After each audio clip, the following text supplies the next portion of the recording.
I'm a little scared, to be honest. Woohoo!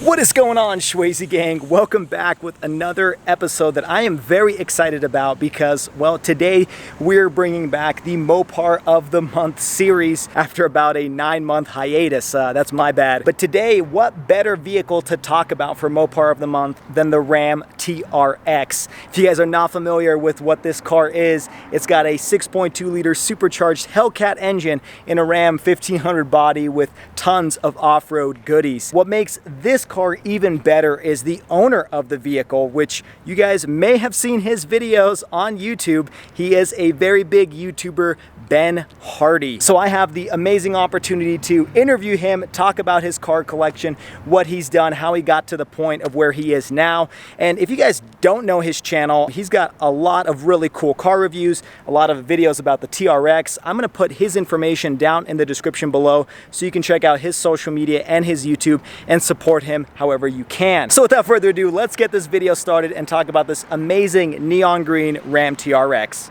All right, we have the man, the myth, the legend, Ben Hardy over here. Thanks so much for taking the time. I really appreciate it, man. We're gonna be talking about your journey, your cars. As you can see, that beautiful TRX back there. You've owned a lot of really cool cars. I mean, just a couple. Just a ZL1, you know, you got the Supra, you've got a Raptor. So tell us about your car journey, I guess, from growing up before you even had the YouTube channel. So I guess the thing that got me into cars was kind of two different situations. So my dad used to own a Hyundai Tiburon, which is like a little front wheel, I mean, everyone knows about it, a little front wheel drive, manual transmission car. Doesn't have a ton of power, but he would rally that car. And I remember driving in that car with him and it was a ton of fun. But I think the thing that really got me into cars was my uncle. He actually had a GT Mustang, and this was back in the mid 2000s. And I remember he took me on a rip in it and was like fishtailing all over the place. And I was like, this is kind of fun. I got to do this one day. And so that's kind of initially what got me into cars. And then later on, after college and everything, I actually started working at a dealership, and that's kind of what got me into cars even more, because obviously working with them, selling them, all that kind of stuff just kind of expanded everything. And I actually used the YouTube channel initially to try to sell more cars. Wow. It didn't work at first. All it did was just kind of waste a little bit of time, but it was enough fun that I just kept running with it.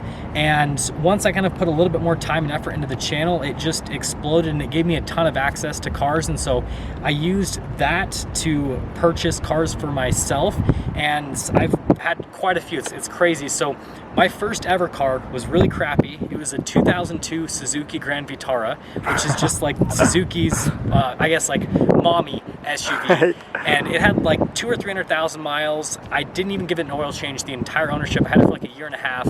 And yeah, that was an interesting car to own. And then after that, I had a Ford Freestyle, which is like Ford's attempt at making a hatchback SUV. Another really weird, ugly car. And those were kind of my two first cars that I had because I couldn't afford anything else. And then from that, I got my first new car ever, which was a Subaru Impreza. Now, this is kind of what got me into, I guess, fun driving, even though everyone knows it's not a fun car. It was really slow, but it handled okay because of the symmetrical all-wheel drive and because it's a relatively light car, you know, for modern terms. And I had that for a while, but then after working at the dealership some time and doing some stuff with the channel, I decided to, you know, take my first leap. And I went from that to a Porsche Boxster S. Well, I actually had both of them at the same time. Now, this was an older one. It was a 2006, and that was my first manual transmission ever. And let me tell you, I feel bad for whoever bought that car after me, because, you know, being a 19-year-old kid with that car and just burning through the clutch all the time because I didn't know how to drive manual was an interesting experience, but tons of fun. And that car actually kind of set the stage for future purchases, because I bought that car, had it for about 6 months, and then I sold it for what I paid for it. And so I tried to continue to do that. I traded that one in for a Shelby GT350, and then I actually got rid of the Impreza and bought a Ram Rebel. So I had those two cars next to each other, and that was a ton of fun. The Shelby is manual only, and that time I actually knew how to drive manual a little bit better. So I had a ton of fun with that car. That kind of got me into the muscle car / truck scene, and I had both of those for quite some time. And I actually traded both of those in for my first real YouTube car, is what I want to call it, and that was a 2019 Ram Rebel. Now that truck wasn't necessarily super exciting, right? It's just Ram's entry-level off-road package, but it basically blew up my YouTube channel because everyone knew that I worked at a Ram dealership, and now I'm driving around the newest version of their truck. And so I made a ton of videos on that. I wrapped it green, not as bright as this, but it was an interesting green color. And I did a bunch of videos on that truck, and then I ended up trading that in for a Raptor, which was my first real hardcore off-road truck. And I used the Raptor to learn how to off-road. Like the Rebel, I went on some trails. The Raptor, that was the first vehicle I've ever taken on difficult trails. I jumped it a bunch. I broke so many things on it. I broke the front axle. The rear brakes disintegrated on me. I had the engine knock like 3 different times because I was just rallying it way too hard. And then after that, the channel really just kind of took on a life of its own. And so then I ended up, alongside the Raptor, I got the Camaro ZL1, had that for a little bit of time. You guys have probably seen the videos on that. That was quite some fun. And then I had the Supra, which was actually the worst purchase ever for the channel, content-wise. Why is that? It just didn't get any views. Nobody, like, it's crazy. I mean, it's a bright neon orange car after I wrapped it, and I thought it'd get a ton of attention on YouTube, but nobody really cared. In person, I mean, I got followed everywhere, and everyone was taking pictures of it all the time, but on YouTube, nobody cared. And I ended up selling that and the Raptor at the beginning of this year to, well, get this truck, and this has probably been the best purchase for the channel because it just gets tons of views, and it's a super fun truck. If you guys have seen, like, I've jumped it a bunch, taken it off-road, different trails and all that, and right now it's relatively stock, but it's not going to stay that way for soon. So what I'm going to be doing is I've got aftermarket front and rear bumpers that I'm putting on. I'm going to be doing an aftermarket exhaust as well. I've got lights at the top, but I'm adding 2 more as well. And so I'm doing like a full off-road build with this truck to increase ground clearance, add more visibility so I can off-road at night. And then I'm talking to Bill Stein about doing some long travel suspension. We'll see if that ends up happening. But basically that'll allow me to jump it a little bit higher than what I've done so far, and obviously the truck will be able to take it if it's got that long travel. And then also, since it's got a Hellcat engine, I've been considering doing the pulley injectors and tune that bumps it up to like 800 horsepower to the wheels, but we'll see what happens. What I really love about your channel is you're one of probably the hardest working YouTubers I know, because you have at least 1 video every single day. It's actually 2. 2 videos every day. Like, I can hardly manage to do 1 a week. You got 2 videos every single day, and you also do not just reviews, which are your kind of primary videos, you do cool adventure stuff with your cars. Like this, you jump at the TRX, you've done a lot of stuff with your Raptor, so you kind of have the best of both worlds. So if you guys aren't following him already, I don't know what more evidence you need to follow his channel and subscribe, but out of all the things, all the cars you've owned, would you say this is your favorite then? That's what it sounded like, but just curious. So out of just, if you took all of the cars as a whole, this one is my favorite because you have crazy acceleration. It always gets people excited. That's the thing I love about cars, is the relationships and everything you can build because of the car. And I mean, everywhere I go with this truck, people are just like, they smile, they love seeing it. And so that part of the ownership experience has been great. And then on top of that, right, it's got the crazy off-road capability. It just is such a multi-purpose use vehicle. And so that's kind of why it's my favorite overall. So obviously from a truck perspective, it's been my favorite. I definitely love it a lot more than my Gen 2 Raptor. We'll see what happens with the Gen 3. But then if I were to pick a favorite sports car, I'd actually have to say it was probably the ZL1. Even though it was a 10-speed automatic, automatic. I love manuals. That 10-speed automatic was really good, tons of fun, and that's the fastest I've ever driven in a car. Of course, close course in Mexico, hit 175 in that thing, and it was an absolute blast. That car was just tons of fun to own because, again, people, whenever they saw it, they absolutely loved it. And yeah, you can't go wrong with the supercharged V8 and 650 horsepower ever. And yeah, I'd have to say that's the favorite sports car, and then this is the best truck that I've owned, but then overall vehicle for sure. That's awesome. Yeah, and for all the Mopar fans that watch my channel, just ignore the ZL1 part because we're talking Ram. But no, I totally agree. Like cars like this, and that was my experience when I drove and reviewed a Lamborghini Urus. Is those cars are like you can take it anywhere and not be worried about scraping it or hitting a curb or something because they're higher off the ground and yet they're still super powerful, and it's kind of a do anything anytime vehicle, and that's what's so cool about these Rams. What color is this wrap? What would you call this? So the color is satin neon green, and underneath the truck is actually black. Now the reason that I pick black is because all of the areas where you've got like the gaps between the different body panels and all that, if you do a different color, then that color will show through, whereas black, it just kind of looks like a shadow. Smart and so advice. It's a lot, you don't have to wrap as deep, but then on top of that, again, anything that does show it doesn't look bad. But yeah, satin neon green, and on camera it looks mint green. In person, there's like no white hue to it whatsoever. It's just bright green. Yeah, I will say in person, I pulled up and I mean instantly noticeable, and it's crazy how massive and how cool this car looks that the camera just does not do it justice. So if you guys are in the area and you've seen this car, it's way better even in person than it is on camera. Love what you did with it. And you've had some pretty crazy wraps. Like you had orange on your Supra and your Raptor. That was the brightest. Which wrap do you like more of all the ones you've done? Is it this one? So I like this. So I hate this one the most for YouTube purposes because the camera doesn't pick it up, but I love it the most in person. The Supra wrap this does kind of have that Matchbox car type look. Yep. But the Supra for some reason would just look really fake, whereas I've actually had several people ask me if this is like an OEM paint color. I never got that with the Supra, so I think that's kind of like a cool part about this wrap. I'm sure Dodge would come up with a really cool name for that too, as they always do.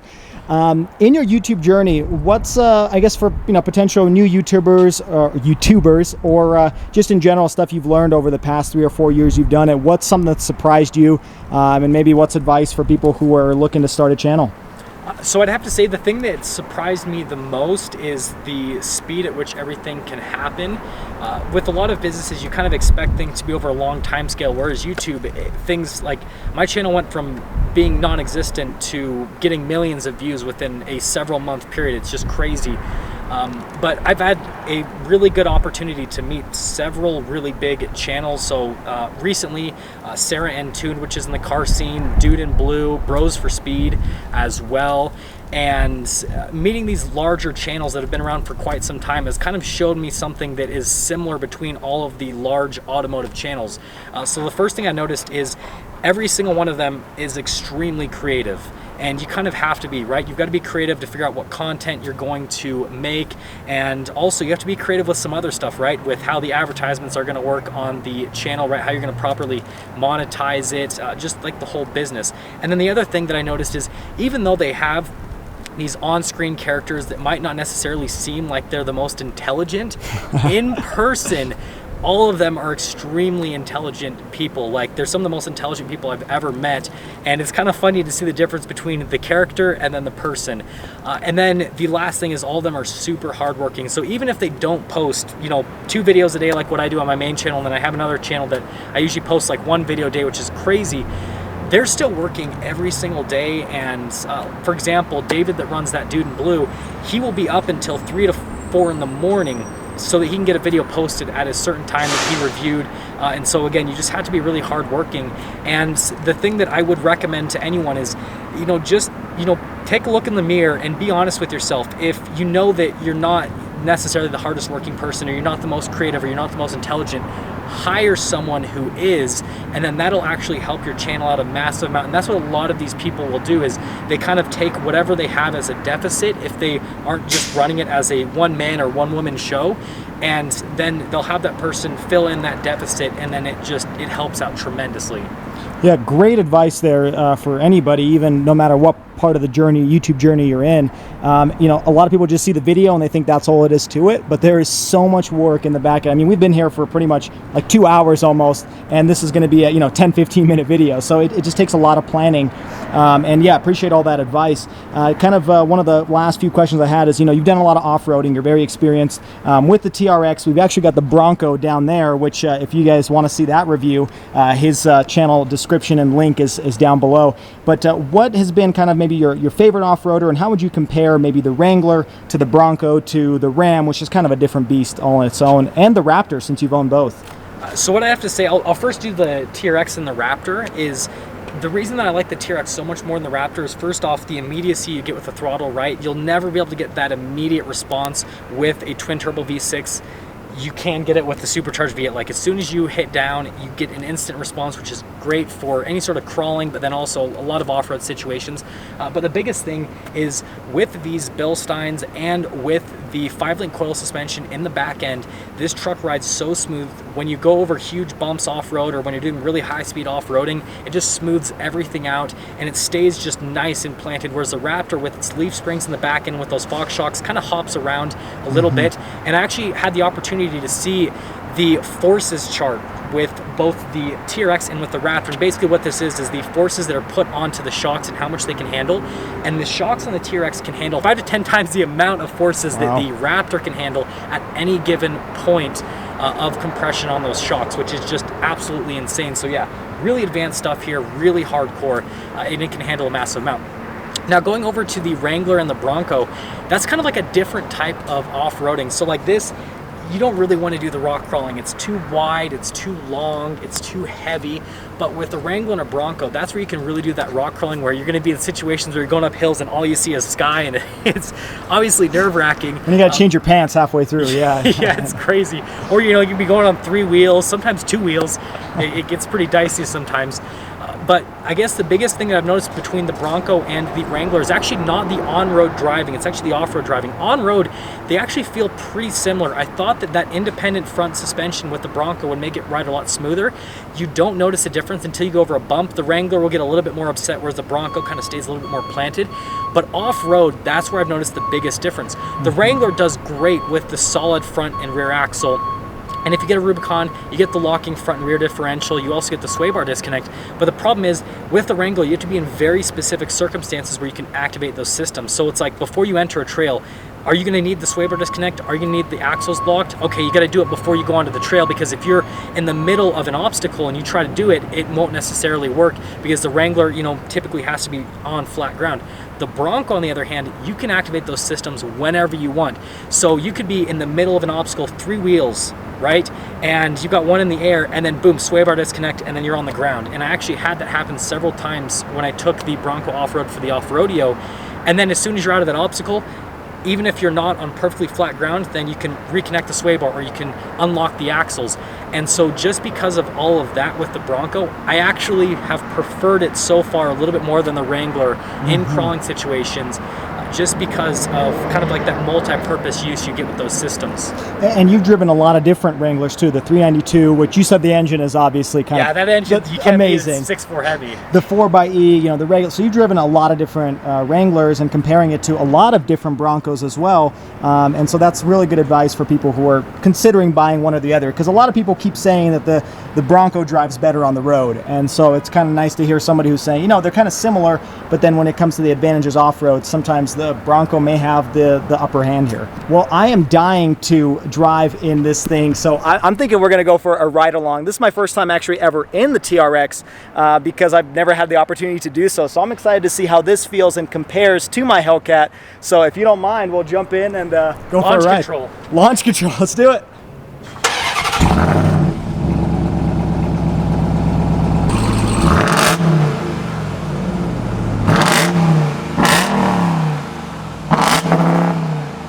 All right, taking off in the Ram TRX for the very first time.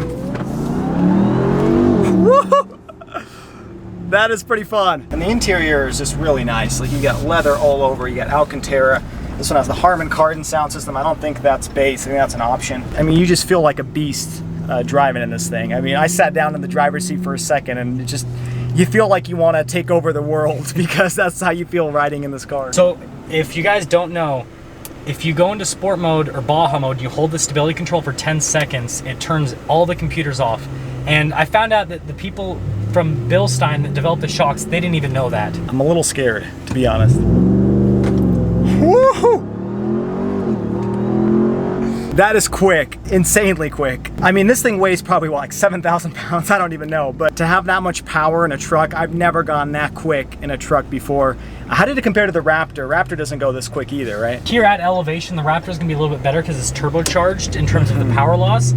But the best I could ever get with my Raptor was like mid 5 seconds, and I've gotten this down to like 4.3 seconds, 0 to 60. Wow, I don't even know if I can do that in my Hellcat because you don't have all-wheel drive, you don't have traction. Yeah, you spin the whole time, even with pretty new tires.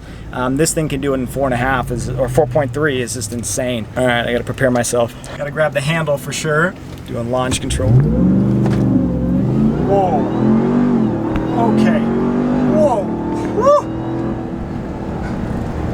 There you go. Man, yeah, that is an incredible launch. That was, what was that, like a 3.5 0 to 60? Because that was a hard launch, even better than the first one. And man, this thing pulls. I mean, you can kind of tell the weight for sure because, I mean, physics, you know, it doesn't have an exception with the TRX, but I mean, this feels just like a Hellcat, you know, and it's got the same sound to it. You even got paddle shifters. You know, if you had any doubts about whether this thing is worth the money, I'm here to tell you it's worth it. What do you say? Oh, 100%. It's, like I said, hands down the best vehicle. And at 4,500 feet, we got 5.1 seconds, 0 to 60. Wow. To me, that even felt quicker than that because it's just a super hard launch. And this is what I do to hear the exhaust better, so this will... Oh, you got... And remind me, is this, you haven't done anything to the exhaust yet? Yeah, the aftermarket exhaust will be coming next week. Next week. So it already sounds incredible. The camera obviously can't catch it when I did that clip, but it may even sound better than the Hellcat and the Challenger. I think they may have like less restrictive mufflers. Wow, that is cool. It's just cool. There's no other way to describe it. See if I can get it to bounce off a little bit. Woo! Wow. I'm gonna have to use the restroom after this, and we'll cut to a different clip. But no, that is really cool. I will say my first time in a TRX does not disappoint. Ben Hardy did a fantastic job, and you can't miss a car, you know, of this color. That green is just really cool. It's like a highlighter green. It almost felt like you lost traction in an all-wheel drive car there. Yeah. That's how much power there is. Have you driven a Jeep Trackhawk before? Yes. How does this compare to that? The Jeep feels slightly fat. It's like almost, you have to drive them back to back because it's pretty much imperceivable. Mm-hmm. But the biggest difference though is the Jeep has like no ground clearance. It's almost like a sports car SUV, whereas this, you actually have the ground clearance. And so the Jeep actually feels like because you're so close to the ground, so you feel like you're moving faster, whereas this, you don't feel like you're moving. And then you look down and you're like, oh, I'm going like 90 miles an hour. Got it. Got it. So, and this one's more, you know, capable, you know, off-roading wise, like you mentioned, also just throwing stuff in the bed. You know, having a truck is super useful to have if you don't have 702 horsepower. But yeah, that's been a really fun thrill ride. And you got the 360 camera. Yeah, it's got a bunch of different viewpoints. So you got like the front as well, and then the cool thing is it has a forward camera. You actually get tire markers where your steering wheel is going to go, so which helps out a lot when you're as wide as this truck is. Again, I mean, you get, yeah, you're paying a big price, but you get a lot of cool features that if you do use your car for this kind of stuff and you want to take it to a drag strip and race, you get all of that in one vehicle, so you don't need to have multiple cars for that. Well, that was an absolute blast, as you could tell with the childish expression on my face, but huge thank you to Ben Hardy. Like I said, if you guys aren't subscribed to his channel or following him on the social media, you got to do that, and I'll put the information down in the description below. But if this is your first time checking out the channel, make sure you hit that subscribe button. Like always, find me on Instagram and TikTok at Schwazy_. And until next time, my friends, stay Schwazy, stay healthy, and have a wonderful day.